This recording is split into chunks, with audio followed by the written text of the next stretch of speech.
YouTube? Today is Sunday, March 3rd. Can you believe that it's already March? I mean, this year is literally flying by.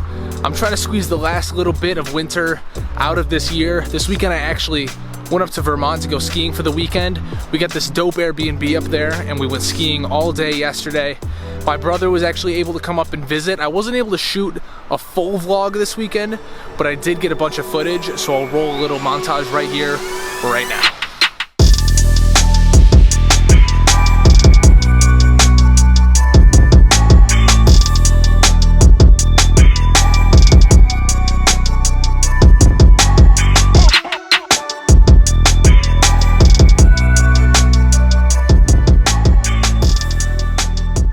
Don't get me wrong, skiing is fun and all, but I'm so ready for the weather to warm up and for all this snow to be gone. Warm weather means more time outside, which means more photography, which is perfect for me. So this morning I drove back from Vermont real early, and I basically stopped back at my apartment for 20 or 30 minutes and then decided on the spot that I needed to get some photography in. So I drove down here to Providence, and I figured I've actually never done photography down here, so I might as well do some shooting around and see what we can get.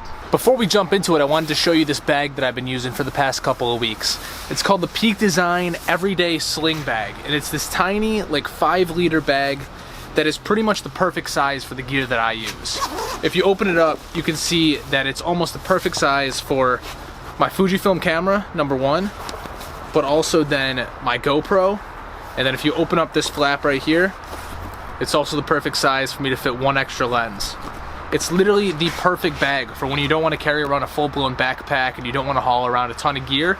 It fits like the perfect amount of stuff, and it's not that expensive. It was like 70 or 80 bucks I think on sale. So if you don't have like an everyday carry bag for when you're just trying to carry around a camera with just an extra lens, I highly recommend this one. Today I'm actually shooting with my 23mm f1.4 Fuji lens. If you've been following the videos, you know that it's been a long time since I shot with this thing. About a month or two back, I was in New York City and I bought the 35mm f2 lens, and ever since that, it's taken precedence over this one. I've been loving that lens, but today, I'm gonna give this lens a run and see what I can create with it. Let's jump right into it. What up, YouTube? We are back with another voiceover. Like I mentioned earlier, this is my first time that I've ever really explored around in Providence. I live like 40 or 45 minutes away from here, but I've never really spent much time down here at all. Right now, I'm pretty much just wandering through this random neighborhood trying to find something interesting to shoot. I only had about an hour or so before I had to head back to Boston, so I looked on Google Maps real quick and saw that there was this park close by, so I figured I'd swing by here and check it out. Lucky for me, this park had a solid view of the city skyline, so I snapped a few warm-up shots here and quickly made the decision that I needed to head further downtown. On my way downtown, I saw this funky cheetah print car, so I snagged a couple shots here as well. Here's a quick example of what I got. Nothing special, but just a couple fun shots. The one thing that I always preach before going on a photo trip is to do your research and at least have an idea of where you want to shoot. This is the one thing that I keep neglecting to do, and it keeps resulting in, as you see, me just blindly wandering around the city trying to find somewhere to shoot. I eventually made my way to this intersection where there's a crosswalk with this cool building in the background. I camped out here for a bit and took shots as people walk through the scene. I liked this angle, so I hung out here for like 5 or so minutes and eventually got this shot. I'm super happy I decided to shoot on my 23mm today instead of my 35mm, because the 35 definitely would not have been wide enough for this one. Next thing I did was head into the Providence Mall and try to find a spot overlooking the streets from up above. I eventually discovered this spot, overlooking this intersection. It was becoming later in the day, so the sun's angle was creating these long shadows of the people running across the street. So I sat in this spot for like 5 or 10 minutes and eventually snapped this shot right here. I like the way that this shot came out. The light's coming across the street in a way that makes my eye focus right on the girl running across the street. I do, however, wish that that car wasn't there in the middle of the scene. What up, YouTube? We are back in the office. What you just saw was a real-world 1 hour in the life of a photographer. I didn't have a ton of time to get out there and shoot, but I really wanted to get out there for a little bit and just see what I could create in a short period of time. I like to think about photography like I think about going to the gym. You have to get out there as much as possible in order to keep training your eye and get better and better at what you do. Just like in the gym, you need to consistently keep on going back to get bigger and stronger. You're not gonna hit a personal record lift every single day, just like you're not gonna get the best photo you've ever taken every single day. Some days are good days, some days are bad days, some days fall right in the between. It really just depends. This day in particular, I don't think it was a good day or a bad day necessarily. I think it's one of those days that kind of falls right in between. I consider it like a training day in my opinion. I got out there for a little bit, for an hour almost exactly, and in my opinion, just kind of practiced my craft, tried to get better at what I do. Didn't really come up with anything outstanding, but there were a couple lessons that came along with it. Number one, the one lesson that I really want to get across is that you shouldn't ever go to a new location or a new city without doing any research like I did today. As you saw, it resulted in me kind of walking around aimlessly, not really knowing where I was going. I was trying to be creative and find somewhere new to shoot, somewhere that maybe wasn't super common, but at the end of the day, it resulted in me not really having the best locations possible to shoot in. Kind of going off my own mistake, I wanted to walk you through exactly what I do in order to research a new city prior to going there. So there's 3 different ways that I usually research a city. The first one is by searching it on what's called Flickr. A lot of you photographers out there are probably already familiar with Flickr, but it's a really good website to essentially just go on and search the name of a city and then get a whole bunch of examples of photos that have been taken in that city.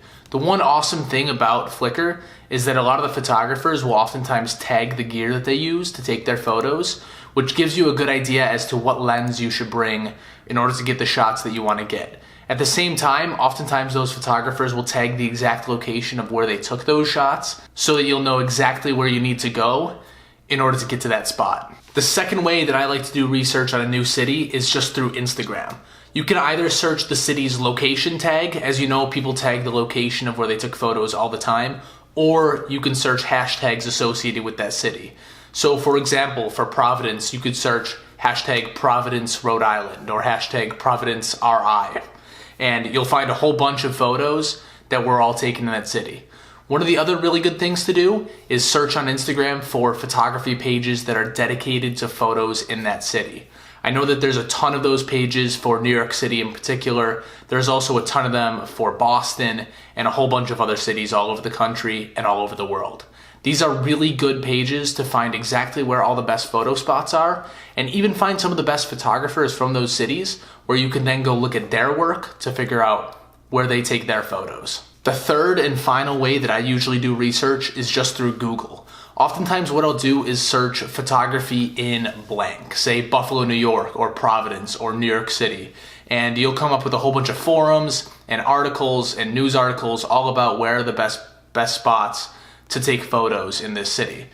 Oftentimes what you'll find is really cliche locations and places that are just over photographed, but sometimes you find those hidden gems and forums that will have photographers in there who give genuine, really good tips. So those are my 3 tips in order to do some research prior to going to a city. And I highly recommend anybody who is going on a photo trip or going to a new city to explore and do photography in to follow those 3 steps in order to find the best spots to shoot. The last thing that I want to mention before I wrap it up is this lens right here. The 23mm f1.4. This is the lens that I shot all day in Providence with. So I really like this lens, and honestly it's probably the best lens that I have in terms of optical quality. It's super sharp, it's almost optically perfect, but when I use it, it just feels awkward at this point. The 2 lenses that I've used most commonly over the past couple of months are number 1, the Fuji 35mm f2, which is a little bit tighter and a little bit more zoomed in, and also the Leica 8-18mm, which I'm filming on right now. This lens, the 23mm, falls like right in between those 2 lenses, and so I'm just completely not used to that focal length right now. It doesn't feel quite as tight as I want it to be, and it's not quite as wide as I'm used to with the lens that I'm filming with right now. So it just kind of feels awkward. I don't think it's the fault of the lens or the fault of the focal length itself. I think it's just the fact that I'm not used to it at all. And I'm really gonna start making an effort to use that lens more and more because a ton of my favorite photographers use that focal length all the time, and I really love the work that they create, but I'm just not used to using it at all. So I'm gonna make an effort moving forward to use that lens a whole lot more so I can get used to it and challenge myself a little bit. Anyways, I'm gonna wrap it up here. If you liked the video, give it a thumbs up, and if you're not already, please subscribe to the channel. I'd really appreciate it. As always, thank you a ton for watching, and I'll see you next week. Peace.